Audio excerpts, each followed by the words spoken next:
আমরা মনে করি সিবিআইয়ের দায়িত্ব প্রকৃত দোষীদের খুঁজে বের করা। সিবিআইয়ের পেশ করা চার্জশিট দেখি খুঁটিয়ে দেখলে তা 30টির মধ্যে 28টি পয়েন্ট প্রথম 4-5 দিনে কলকাতা পুলিশ যা বলেছে সেটাই।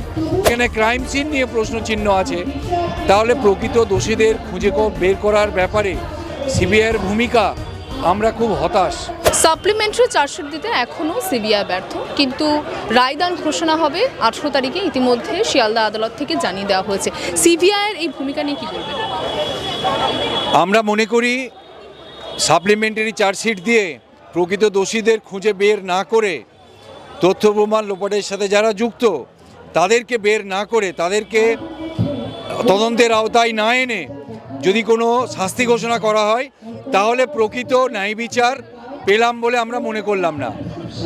তাই আমরা মনে করি সিবিআইয়ের দায়িত্ব প্রকৃত দোষীদের খুঁজে বের করা, তথ্য প্রমাণ লোপাটের সাথে যারা যুক্ত তাদের খুঁজে বের করা এবং এই ন্যায় বিচার দেওয়া। আচ্ছা, আরেকটা বিষয় যে আজকে শিয়ালদা আদালতে অভয়ার মা বাবাও ছিলেন এবং সেখানে অভয়ার মা একটি কথা বলেছেন যে 5 দিনে যেটা রাজ্য পুলিশ করেছে সেই একই জিনিস 5 মাসও এখনো পর্যন্ত সম্পূর্ণ করতে পারলো না সিবিআই। আমরা যদি সিবিআইয়ের পেশ করা চার্জশিট দেখি খুঁটিয়ে দেখলে তা 30টির মধ্যে 28টি পয়েন্ট প্রথম 4-5 দিনে কলকাতা পুলিশ যা বলেছে সেটাই। তাহলে সিবিআই পরের 3 মাসে যে চার্জশিট দেওয়ার সময়ে কি করলো? 2 মাস ধরে সিবিআই ইনভেস্টিগেশন করে 60 দিনের মাথায় চার্জশিট দিয়েছিল এবং তারপরে আরও 3 মাস চলে গেল। তাহলে সিবিআই কি করলো?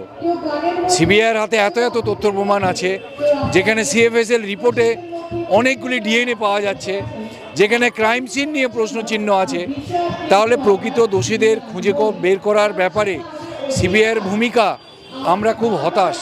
আমরা মনে করি সিবিআইয়ের দায়িত্ব প্রকৃত দোষীদের খুঁজে বের করা, কারা কারা তথ্য প্রমাণ লোপাটের সাথে যুক্ত তাদের বের করা, এবং সেই দাবিতেই আমরা আজকে আন্দোলন করছি। বাংলা হান্টের আরও খবর দেখতে নজর রাখুন। বাংলা খবর মানেই বাংলা হান্ট।